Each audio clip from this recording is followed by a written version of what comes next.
And then what did you make of Sophie Cunningham's flagrant foul on JC towards the end? It was a flagrant foul. You think it's like defending Caitlin or defending the team, or how do you view just how it opened? I view it as a flagrant foul. That's about the game too. Yeah, well, I mean, you guys came for basketball. Yeah, Let's talk about basketball. Yeah. Come on now. What do you think of just how you all were able to pull in the second half, Caitlin, in particular? We're going to the Commissioner Cup Championship. Let's That's go! pretty exciting. Y'all want to talk about that? Let's talk about that. What do you think, again? What if we told you Caitlin Clark might actually leave the WNBA after just one season? Yeah. Pack it up, shoot one last three, and dip. Between blind referees acting like they're auditioning for a circus and Marina Mewbury throwing fouls like dodgeballs, Caitlin's had enough. Is this the League of Dreams or a reality show gone rogue? Grab your popcorn, because if this rumor is true, the WNBA is about to lose its biggest star faster than a ref misses a foul. NBA record. This is her second season. And you put the numbers together, that's like 10 seasons. That girl did it in 10 seasons. That means she had one a season. Caitlin Clark is... when Caitlin Clark gets to 10 seasons, she's going to have 100 of these. And y'all can't get a girl her roses. Now, I don't like the fact that she be getting woke because she don't want all these lesbians to be mad at it. At the end of the day, is the woman putting in the work, she's putting in the work. And it's official. Fans are done watching Caitlin Clark play sacrificial lamb for a league that can't decide if it wants to grow or gatekeep. For the second season in a row, she's the lead character in a drama that somehow still expects her to pass the ball, smile for the camera, sell the tickets, take the hits, and thank her haters afterward. Fans aren't just frustrated anymore, they're furious. The Protect Caitlin movement has gone from online memes to a full-on emotional custody battle between the people who love her and a league that keeps treating her like a chew toy. This is all going according to plan. This is ideal. Caitlin Clark is holding up her end by being awesome and by being a trash-talking jerk on the court. Love it. Her teammates are holding up their end by having her back. The other players in the league are holding up their end by not liking her. Perfect. Couldn't have written a better script. Caitlin is talking trash to this girl's hard fouling her. Her teammate Sophie Cunningham, who got a black belt in Taekwondo at the age of 6, she's like, I will F you guys up. All of it's great, and Caitlin's a killer. 10 out of 10. Let's start with the obvious. Caitlin Clark is the reason the WNBA even gets talked about at all outside of Tuesday night Twitter arguments and high school gym throwbacks. Ratings up, jersey sales through the roof. Arena tickets sold out in cities that didn't even know they had a team. She's the walking, talking logo three-point shooting lifeline of this league. And how does the league respond? With shady ref calls, cold shoulders from teammates, and more elbows than a WWE Royal Rumble. Caitlin Clark is driving the WNBA insane. It's to the point that she may need to step away from the WNBA, have a billionaire come in that has the money to prove a point, and say, Caitlin, I'll pay you $50 million just to see if the WNBA can make it without you. Let's go create a completely different league and expose the hell out of the WNBA just to embarrass this Angel Reese girl that Jameel Hill just said she could go down as a Michael Jordan of WNBA. Remember when people said she was being welcomed into the league like every other rookie? Yeah. If by welcomed you mean mugged at mid-court while referees whistle Dixie and look the other way like they just dropped their glasses in a Looney Tunes cartoon. Caitlin doesn't need a welcome party.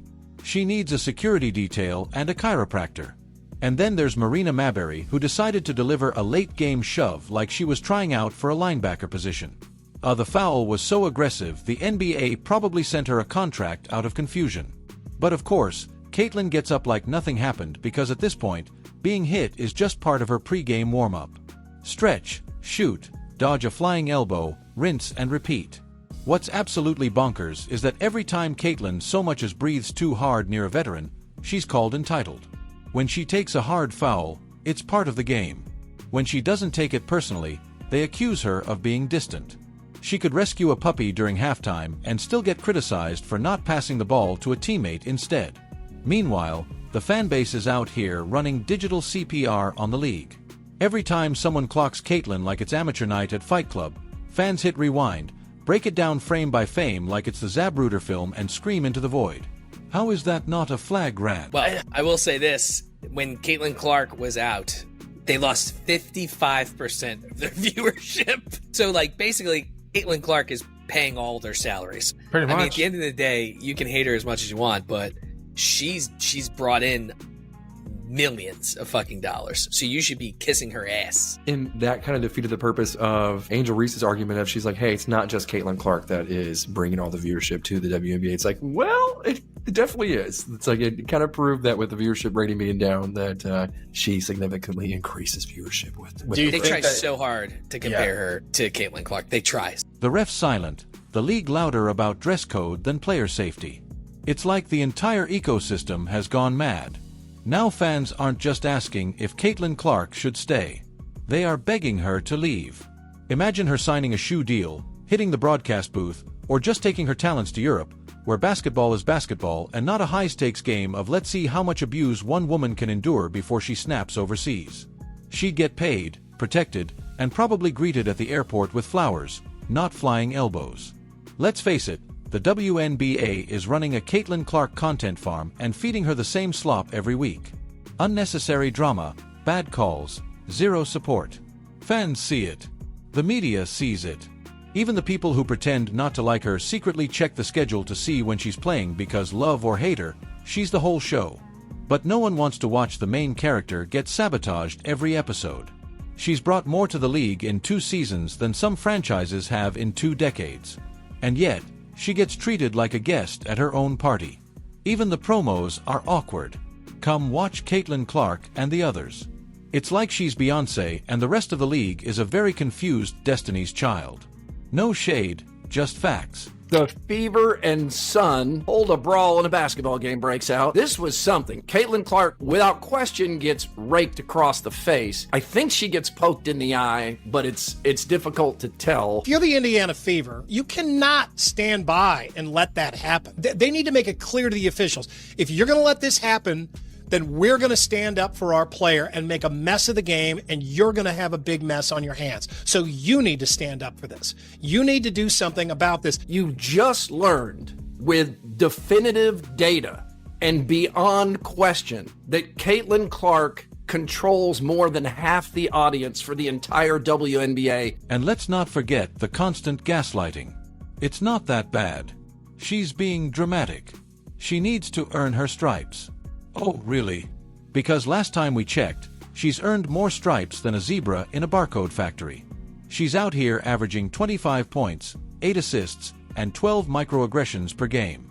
Doing it with a smile. What more does she need to do? Levitate. Fans aren't stupid. They see the double standard. They see how the league bends over backwards for some players and casually shoves others under the bus. They see the forced storylines, the passive-aggressive interviews, and the locker room politics. And they're tired. They're tired of watching Caitlin fight for space on a team she built. They're tired of watching her get snubbed in all-star voting like it's a middle school popularity contest. They're tired of pretending this is okay. If she leaves after this season, it won't be because she couldn't hack it. It'll be because she's smart enough to know when she's being played. And let's be honest, leaving might be the power move of the century. The league that couldn't stop talking about her would suddenly have to face a very quiet reality. No more packed arenas, no more record-breaking streams, no more casual fans tuning in just to see what she does next. A lot of us were expecting some sort of dip since Caitlin Clark has been out with injury, but I don't think all of us were expecting the entire viewership of the entire WNBA to be down. And this tweet from Christine Brennan really stuck out to me. She said one player gets injured and more than half the TV audience for the entire league disappears. Has any other athlete ever had that kind of impact on a sport? Golf without Tiger definitely dropped precipitously on occasion, but not like this. This news is alarming for the league, and it's alarming for the league because this is such a crucial year for the WNBA. What happens then? They bring back promotional bobbleheads, offer 2-for-1 ticket deals, paint inspirational quotes on the court, and hope people forget. Spoiler alert, they won't. The moment Caitlin Clark walks out, the WNBA becomes a trivia question again. Hey, remember that league that had that superstar for a hot minute? Whatever happened to them? And don't even start with the she should stay and tough it out crowd. She has toughed it out through media backlash, on-court assault, referees with oatmeal for eyes, and players more interested in playing defense against her own success than actually winning games. At some point, toughness isn't the answer. Self-respect is. And while we're at it, how is the league not capitalizing on this moment? Caitlin Clark is a once-in-a-generation star. She's relatable, marketable, and somehow still humble after being treated like a human piñata. You'd think they'd be rolling out red carpets, giving her endorsements, building marketing campaigns that don't look like they were photoshopped in 2003. But no, just more shade, more hits, more missed opportunities. Fans have had enough. They're not just watching the games. They're watching out for her. They're posting clips, calling out the league, demanding justice like unpaid interns in the Caitlin Clark PR department. And if she decides to peace out after this season, she won't be going alone. She'll be taking millions of loyal viewers with her. The kind who buy tickets, stream games, wear the merch, and unapologetically scream every P every time she touches the ball. I am sick and tired of the way they are treating my girl, Caitlin Clark. I am here to propose a solution. I think they need an enforcer. You know, someone who comes off the bench to kind of lay the smackdown on an opposing team member. I want to get the word out to the Indiana Fever that I am available. I'm ready to identify as whatever I need to in order to get the job. They need someone like me. Why? Because I'm not afraid of any 6 foot tall lesbian.